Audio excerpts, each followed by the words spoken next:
Bonjour, Bonjour. comment ça va? Mais vous? Ça va, je te remercie.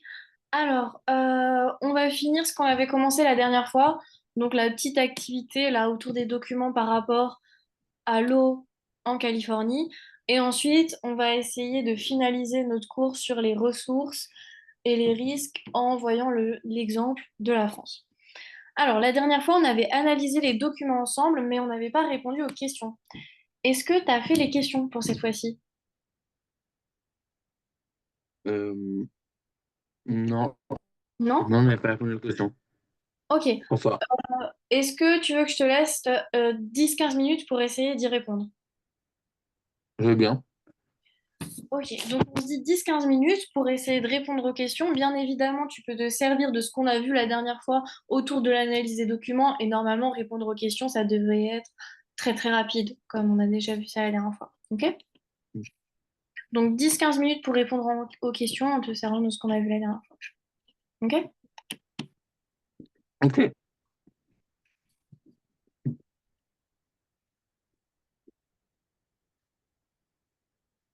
D'ailleurs, est-ce que tu as encore la fiche d'exercice? Oui. Celle-ci? Oui, tu l'as encore. Très bien.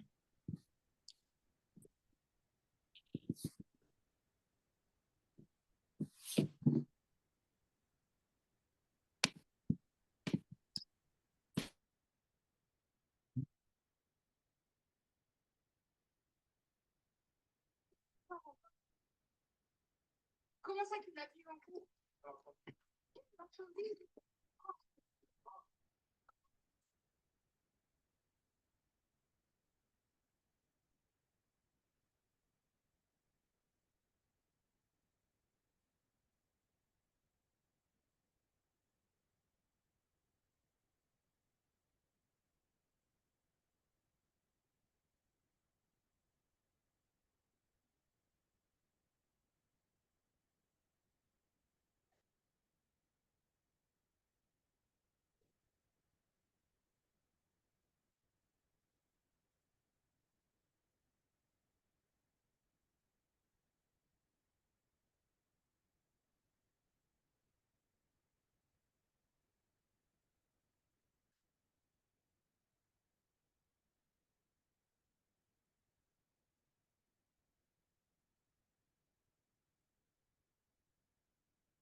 Oui, tout va bien. Ok, non, je voulais pas te déranger pendant la réalisation de l'exercice. En tout cas, tout va bien, t'as pas de questions? Non. Ça va? À quelle question te situes-tu à peu près? La première? Euh, non, je suis à la dernière là. Très bien. Bon, bah encore 5 minutes, ça devrait suffire.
Hmm.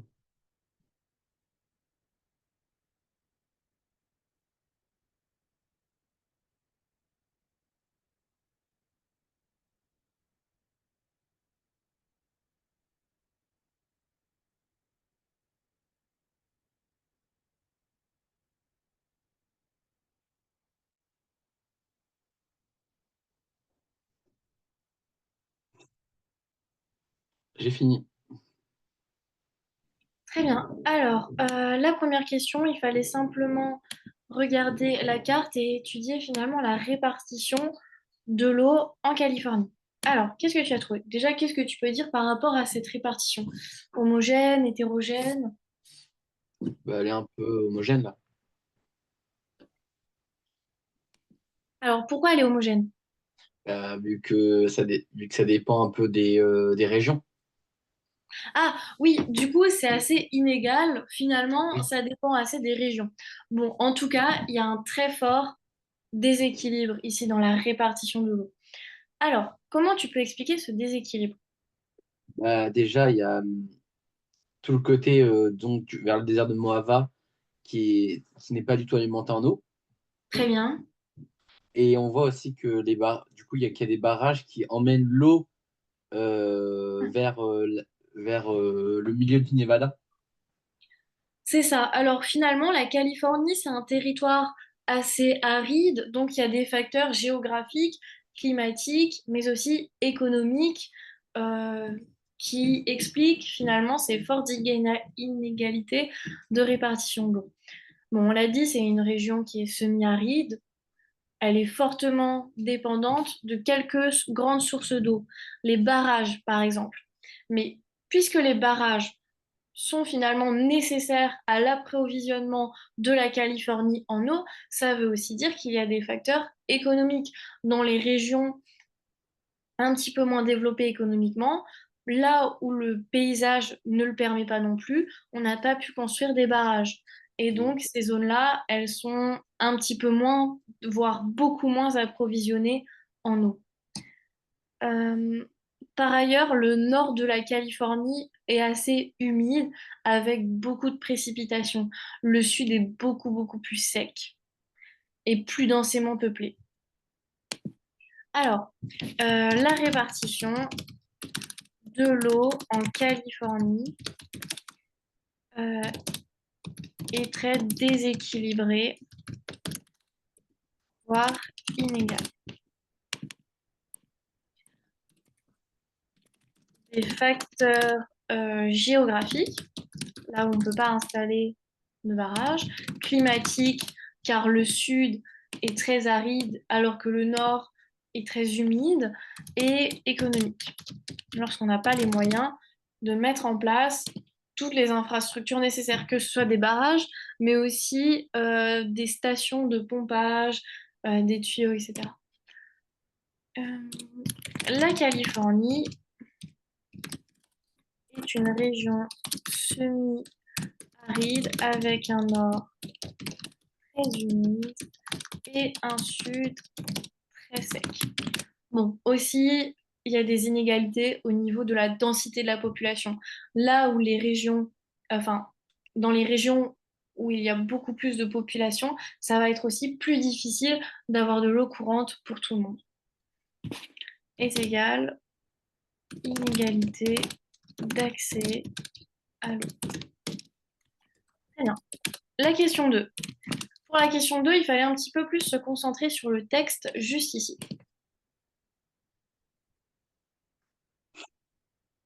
Mm.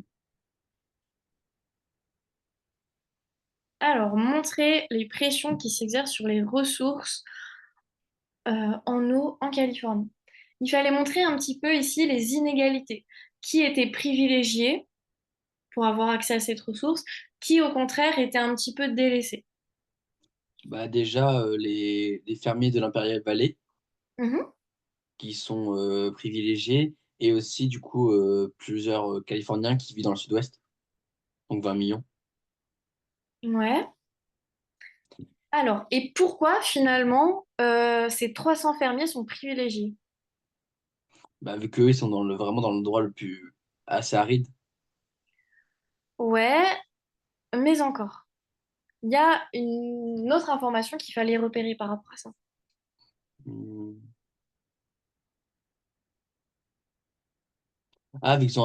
Vu qu'ils ont un droit historique. Voilà, c'est ça, finalement, il y a 300 fermiers, donc dans l'Imperial Valley, finalement, qui sont privilégiés par rapport à l'eau qui sont, et aux eaux qui sont exportées, enfin importées, du coup, du Colorado. Pourquoi? Parce qu'ils ont un droit historique. Donc, ils s'arrogent un petit peu les eaux du Colorado. On verra dans le document 5 que d'ailleurs, le Colorado s'est asséché à cause de ça. Mais aussi, finalement, ils produisent l'alphala, finalement, qui est une variété de luzerne, autrement dit de plantes. Et ces plantes, finalement, elles vont totalement être exportées en Asie, ce qui représente énormément d'argent. Donc ces fermiers, ils sont privilégiés pour des raisons économiques, mais aussi pour leurs droits historiques.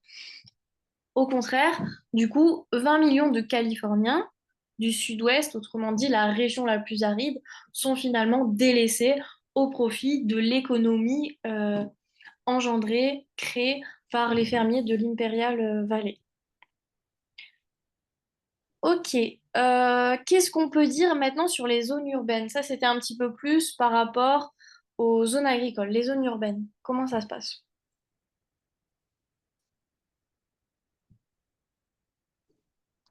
Euh, Bah, pour les zones urbaines, bah, On avait ici San Diego et Los Angeles comme exemple.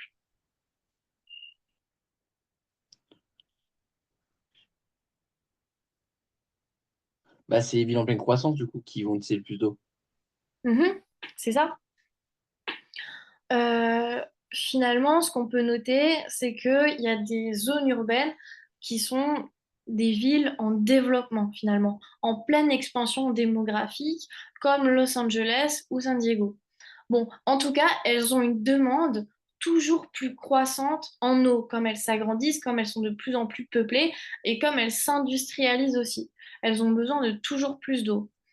Bon, et ça, finalement, ça va avoir des impacts sur les sociétés alentours. Ici, on a les Indiens du Neva-Jos, finalement, qui, eux, n'ont pas tous accès à l'eau courante. Pourquoi? Parce qu'on privilégie l'expansion des grandes villes. Mais il y a un autre problème à ça, c'est que finalement, ben, tout ça engendre énormément de pollution. On voit dans la fin du texte, ici, la pollution générée par les insecticides, mais aussi l'industrialisation des grandes villes, donc les rejets chimiques, ça augmente la salinité des eaux des lacs. Autrement dit, finalement, les eaux des lacs sont très très polluées. Donc finalement, ce n'est pas une solution durable. Ce qu'on peut noter, c'est qu'il y a déjà les agriculteurs qui sont privilégiés. Certains agriculteurs sont privilégiés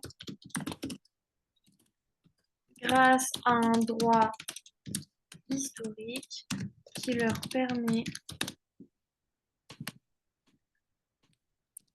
d'importer l'eau du Colorado et leur exploitation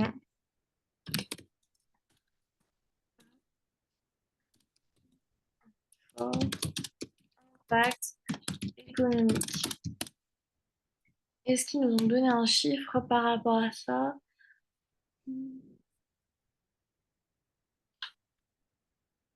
Non, on n'a pas de chiffre. Exportation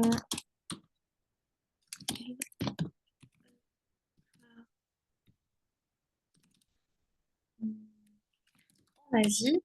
Donc il y a un fort intérêt économique à envoyer l'eau chez ces agriculteurs-là. Et ensuite, on a tout ce qui est inégalité au niveau des zones urbaines. Les zones urbaines en pleine expansion démographique, économique, etc., etc., sont également privilégiées.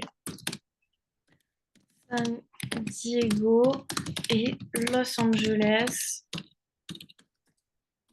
en dépit des zones les moins peuplées, comme le territoire des Indiens. Les Indiens n'ont pas tous accès à l'eau courante. Est-ce que tu as des choses à ajouter par rapport à ce document-là? Non. Non. Alors, finalement, on peut noter que la répartition de l'eau en Californie, c'est la fruit de disparités géographiques, de décisions historiques, comme par exemple cet accord avec le Colorado, et des tensions entre différents groupes d'utilisateurs, Los Angeles et les Indiens du Navajos. Ensuite, on a les documents 3-4 qui portaient à peu près sur le même sujet, donc un petit peu la réaction finalement des Californiens face à ces inégalités. Alors, la question montrait que la Californie cherche à mettre en œuvre une meilleure gestion des ressources en eau.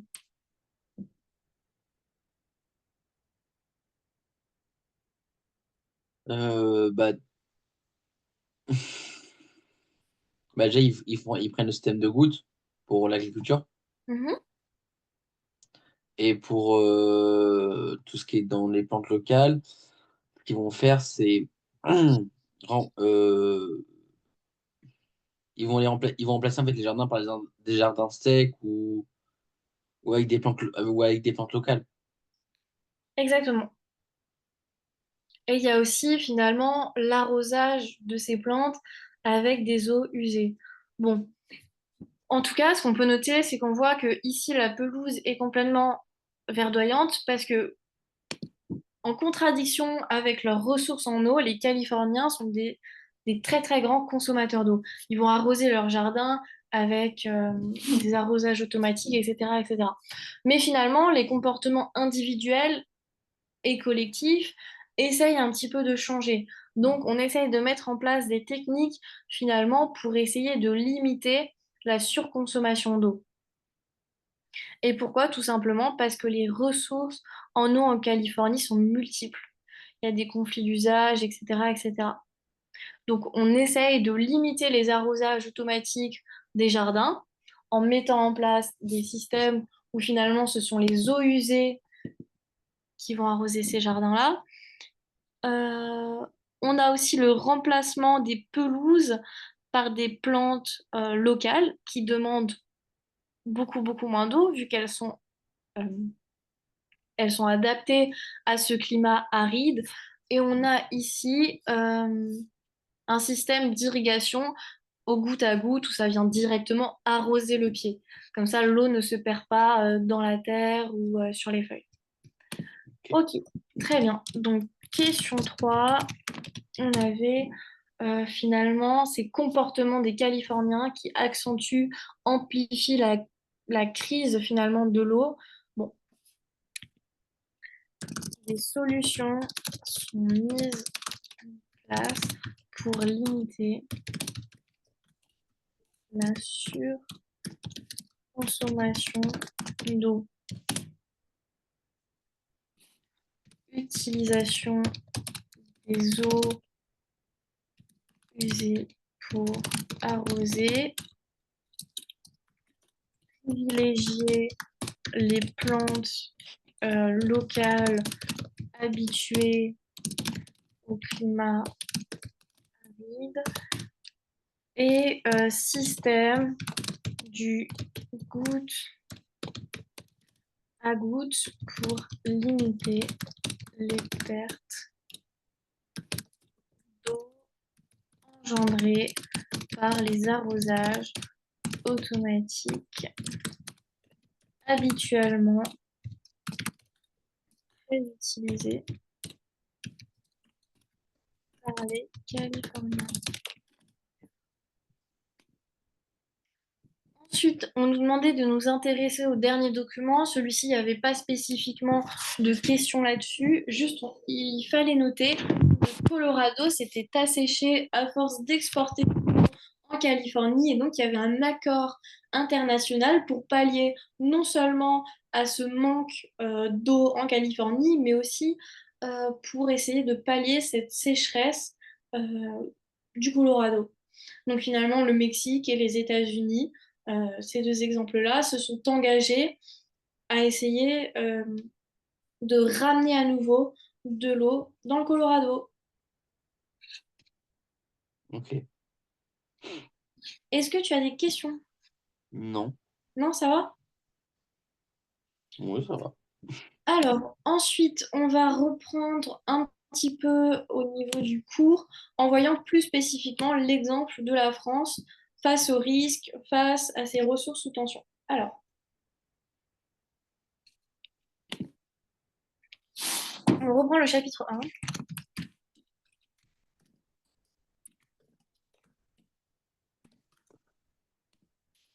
Donc déjà, on avait noté dans le chapitre 1 que les sociétés humaines sont confrontées à de nombreux risques. Est-ce que tu peux me redéfinir les risques?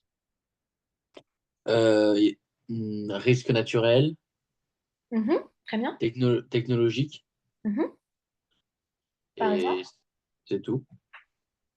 Les risques, finalement, on avait dit que c'était les aléas, Ouais. donc la potentialité qu'un événement se produise, multiplié par la vulnérabilité. La vulnérabilité, c'est finalement l'impact que peut avoir l'aléa sur les populations, le temps que va prendre la population, la société à se relever à, suite à cet aléa-là. Et ça nous donne le risque. Donc, en effet, les risques ils peuvent être naturels ou technologiques. Et en France, finalement, il y a une très forte diversité de ces risques. Pourquoi? Parce qu'en France, on a une très grande diversité des paysages et des activités. Donc finalement, ça va entraîner une forte variété des risques. Bon. En France, on peut avoir des aléas naturels, comme les séismes. Ok, c'est déjà arrivé, même si c'est pas des séismes dévastateurs, car on a des constructions plutôt modernes avec du béton, etc., de l'acier, mais c'est déjà arrivé qu'on ressente des secousses en France. On a également des inondations, des tempêtes, etc., etc. Donc, les sociétés sont confrontées à de nombreux risques.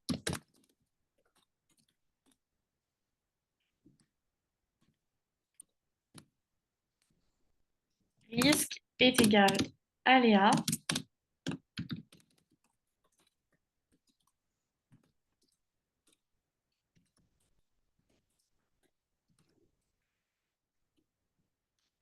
multiplié par vulnérabilité, euh, capacité à gérer un enjeu majeur. Ok. En France, il y a une forte diversité des paysages et des activités humaines, ce qui entraîne une forte variété de risques. On peut noter ici des exemples. On a déjà vu qu'il pouvait y avoir des séismes, des inondations, etc., etc. Par exemple, les Antilles françaises, situées sur des zones sismiques actives, bah, elles sont régulièrement exposées à des tremblements de terre, etc., etc. Alors que les régions littorales, comme la Bretagne, le sud-ouest, etc., etc., subissent plutôt des tempêtes, très fortes pluies, des submersions marines, etc. On a aussi des inondations. euh, dans des vallées fluviales, comme celle de la Seine ou du Rhône. En tout cas, c'est assez varié. Séisme euh, dans les Antilles françaises, forte tempête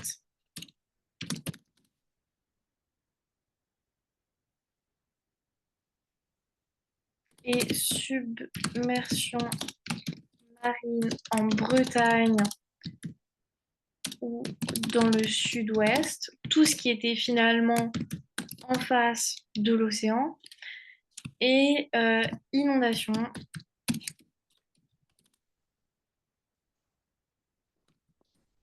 dans les vallées fluviales comme la Seine ou comme pardon, celle de la Seine ou du Rhône.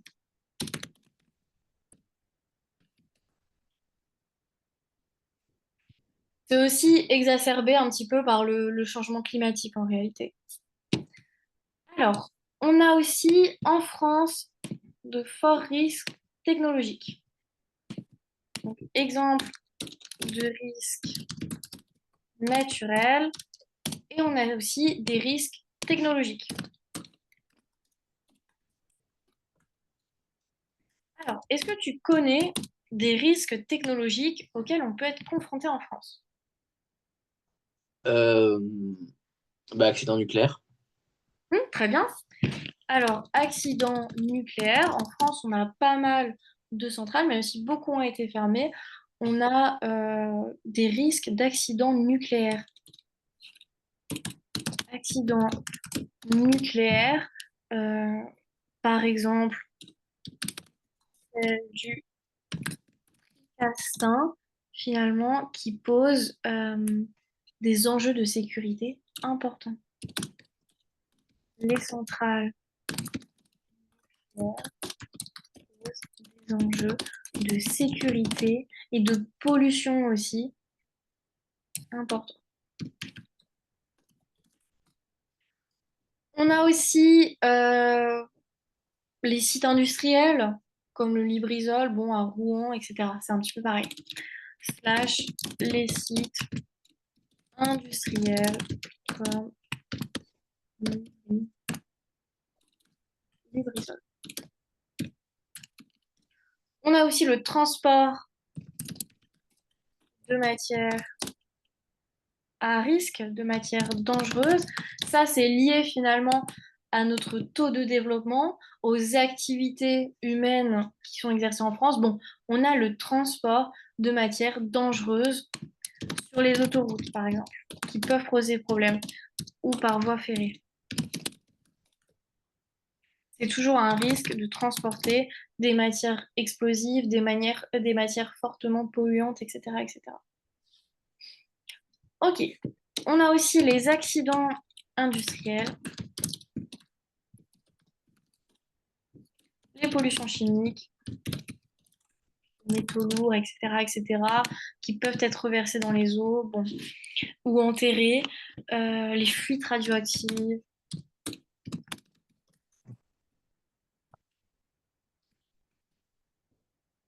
Bon, en tout cas, tout ça, c'est lié au développement de la France et à ses activités industrielles. Maintenant, on avait vu un autre point. C'était la capacité des populations à gérer les risques. Qu'est-ce que tu peux dire au sujet de la France?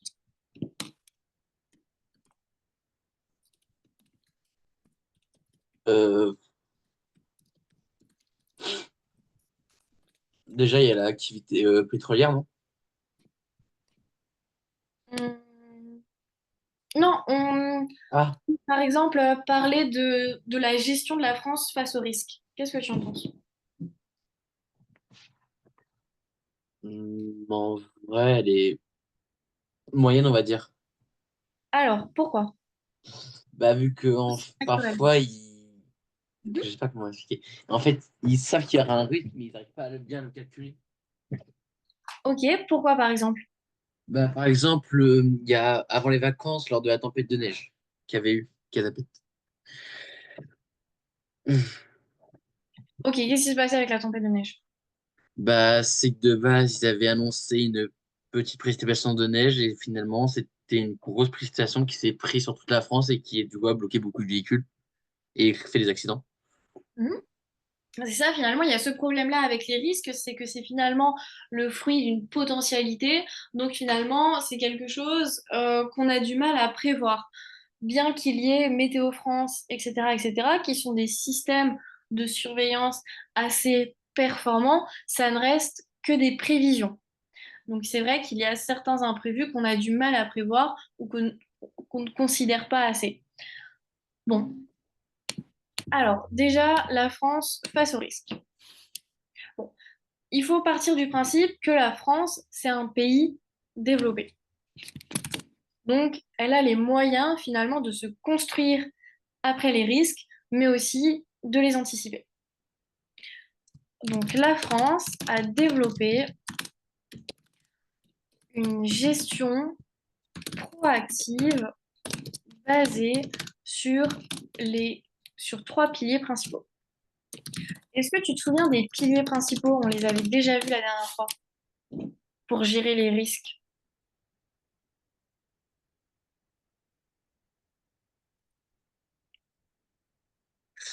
Euh, je sais plus. On avait vu la prévision, la prévention et la réduction de la vulnérabilité. Alors, la prévision. La prévision, ça repose sur un système de surveillance performant,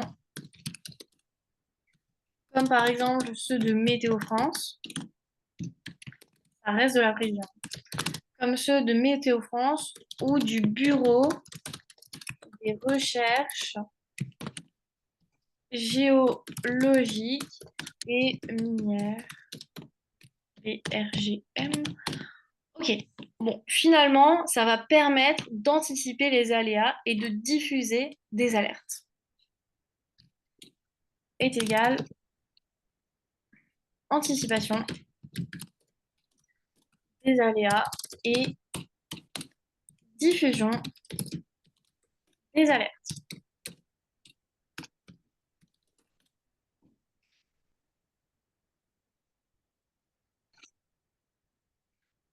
Pour tout ce qui est prévention. Pour tout ce qui est prévention, on a finalement des cartes de zonage des risques. On sait quel risque a une forte potentialité de se produire dans telle ou telle zone géographique. Par exemple, on l'a vu avec le cas de la Bretagne, où il y avait de plus fortes tempêtes que, par exemple, à Paris, qui est assez continental, qui est au cœur de la Terre. La Bretagne, c'est vraiment un littoral exposé totalement à l'ouest, soit face à l'océan Atlantique. Bon, en tout cas, on a des zones de risque. Les cartes de zonage des risques. Là, on a l'exemple en France des plans de prévention des risques naturels, le PPRN.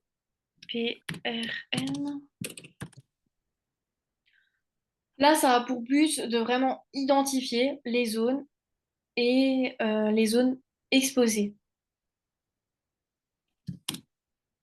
Identifier les zones exposées.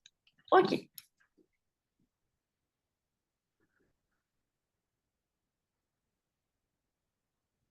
Sinon, on a avec ça la construction d'infrastructures finalement qui servent à prévoir, comme par exemple les digues, pour contenir finalement les crues, les plantations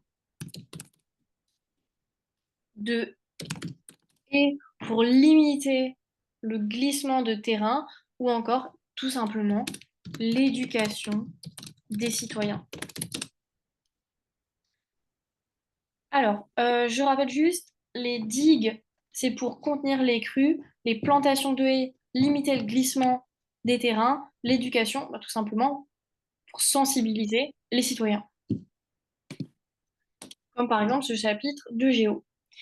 Bon, pour tout ce qui est réduction de la vulnérabilité, bah, c'est le renforcement de ces infrastructures, euh, le soutien aux populations, l'envoi de renforts, construire durablement, etc., etc. Plan d'action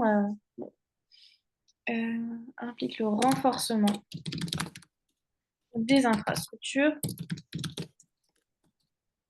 l'installation de normes parasismiques, le soutien des populations, etc., etc. Bon, en tout cas, qu'ils soient naturels ou technologiques, les risques sont omniprésents sur le territoire français, même si on est un pays développé qui n'a pas forcément de soucis climatiques ou quoi, les risques en France ne sont pas négligeables. Pour ça, on a mis en place des plans d'action, des plans de gestion des menaces. Il faut également noter que les risques, finalement, nécessitent une coordination entre les autorités, les scientifiques et les citoyens. Okay, les autorités, pourquoi? Parce que c'est elles, finalement, qui vont mettre en place ces plans de gestion, qui vont donner les ordres pour appliquer ces plans de gestion. Les scientifiques, pourquoi? Parce que c'est eux qui sont dans la prévision, l'évaluation des risques, etc., etc. Et les citoyens, parce que eux aussi, finalement, ont un pouvoir d'action. Déjà, le fait que leur conscience soit éveillée, c'est une première protection. Cette prise en charge collective est coûteuse, mais permet de minimiser l'impact des catastrophes.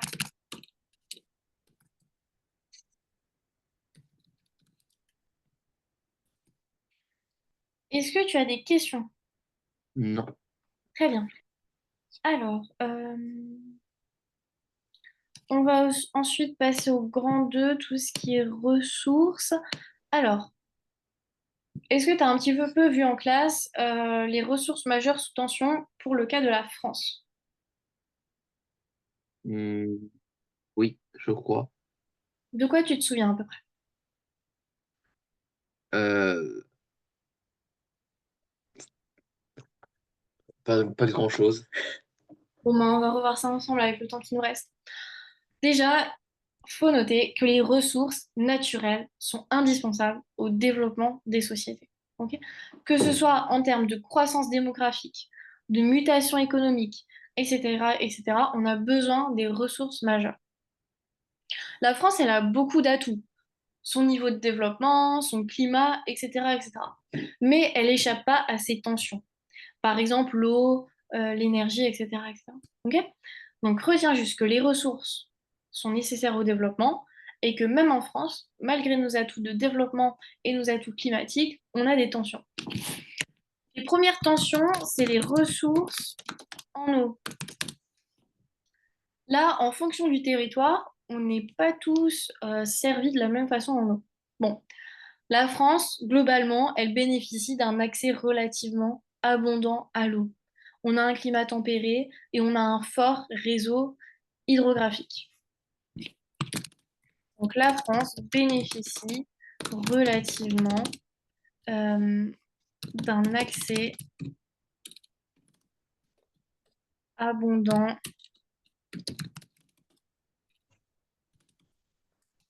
à l'eau grâce au climat tempéré et au fort et au dense plutôt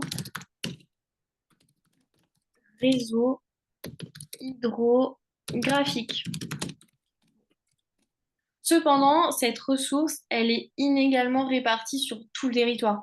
Par exemple, le sud-est comme la région PACA, Provence-Alpes-Côte d'Azur, elle connaît des périodes de grand stress hydrique. Okay, et ça s'accentue avec le réchauffement climatique. Qu'est-ce que c'est le stress hydrique? C'est tout simplement l'été. Il peut y avoir de très très longues périodes de sécheresse. Et ça, c'est pas forcément un problème pour finalement les habitants, la consommation courante d'eau. Pourquoi? Parce qu'on a un très fort réseau hydrographique, on a l'eau courante, ok, mais ça peut être un réel impact pour l'environnement, les feux de forêt, etc.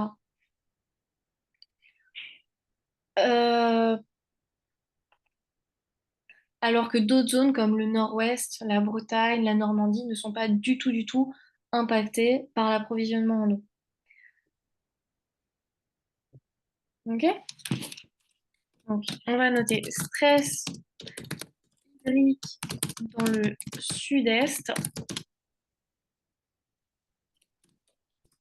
croissant avec le réchauffement climatique et nord-ouest, pas du tout touché. On va aussi retenir que l'eau est utilisée majoritairement par l'agriculture en France. L'agriculture, elle consomme 45% des ressources en eau. Ensuite, c'est l'industrie et les usages domestiques après. Le principal consommateur d'eau est l'agriculture, suivi par l'industrie et les usages domestiques.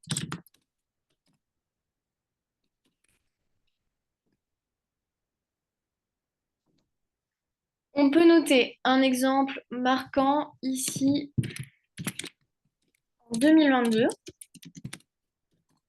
On a eu une très très forte sécheresse et ça a révélé la vulnérabilité de certaines communes qui se sont retrouvées temporairement privées d'eau potable.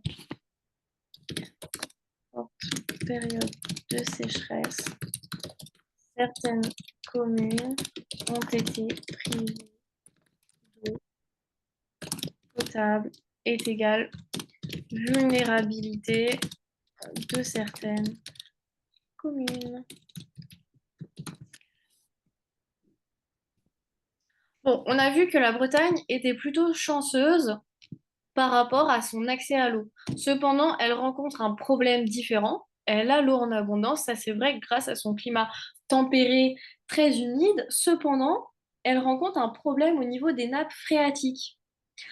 La Bretagne, où les fortes régions industrialisées, finalement, voient leurs nappes phréatiques polluées par les rejets industriels. Comme la Bretagne, des nappes phréatiques très polluées en nitrate.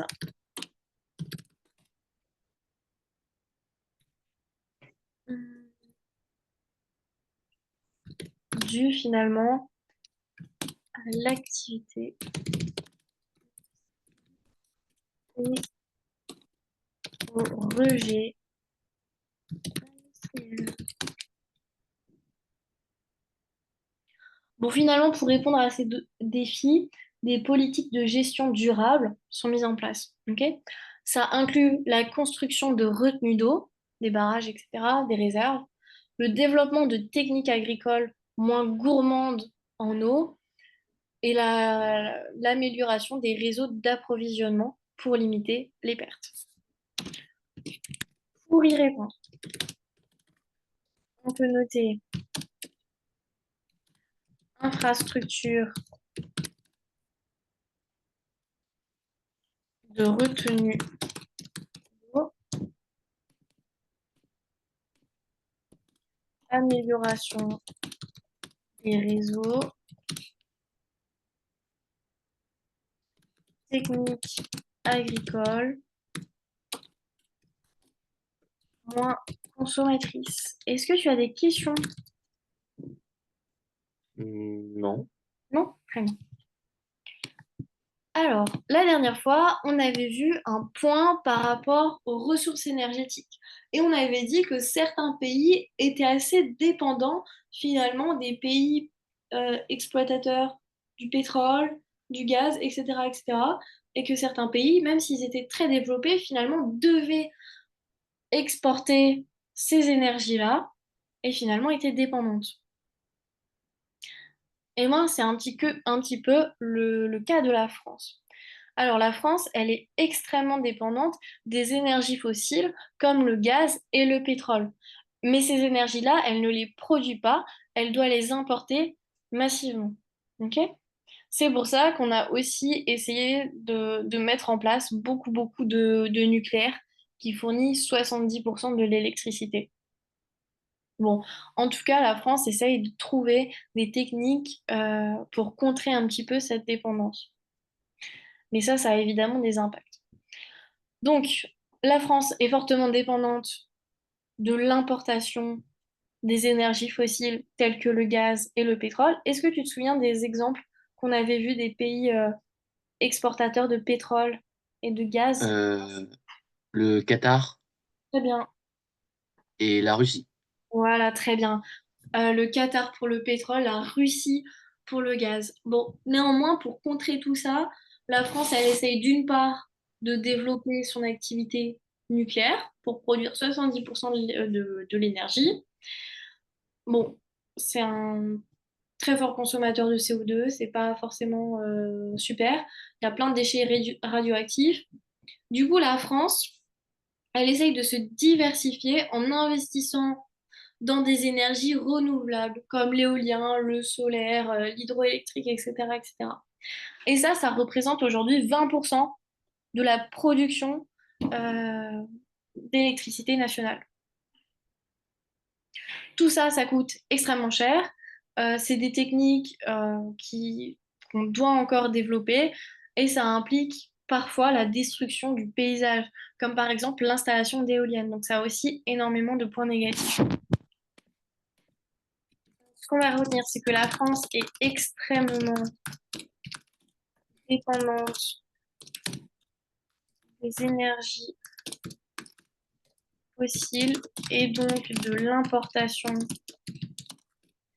de gaz et de pétrole. Elle essaye cependant de limiter cette dépendance en développant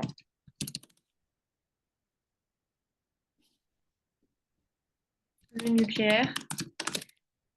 70% de l'électricité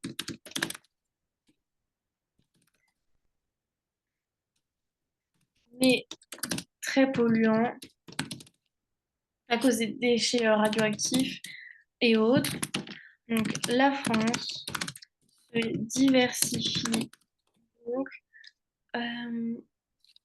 en se tournant vers les énergies renouvelables comme l'éolien, le solaire et l'hydroélectrique. Bon, ça représente 20% de la production d'électricité nationale. Donc tu vas me dire pourquoi on ne passe pas à un 100%. Tout simplement parce que contrainte technique, coût élevé, opposition locale, dénature le paysage. Tu vas me dire une centrale nucléaire, c'est pas forcément mieux que des éoliennes. Mais bon, en tout cas, cette transition-là, elle prend du temps, c'est compliqué. Les éoliennes, ça prend beaucoup plus de temps à produire de l'électricité qu'une centrale nucléaire, par exemple. Ça a des coûts, ça détruit parfois le paysage, et en plus de ça, il y a énormément de contraintes techniques. Bon. Est-ce que tu as des questions par rapport à ces deux chapitres et à cette étude de cas? Non. Non, ça va? Est-ce que tu te Ouais. sens prêt pour ton évaluation? Oui. Bon, ben, très bien. Je te souhaite une très belle soirée et bon courage pour ton évaluation en géo. Merci. Au revoir. Au revoir!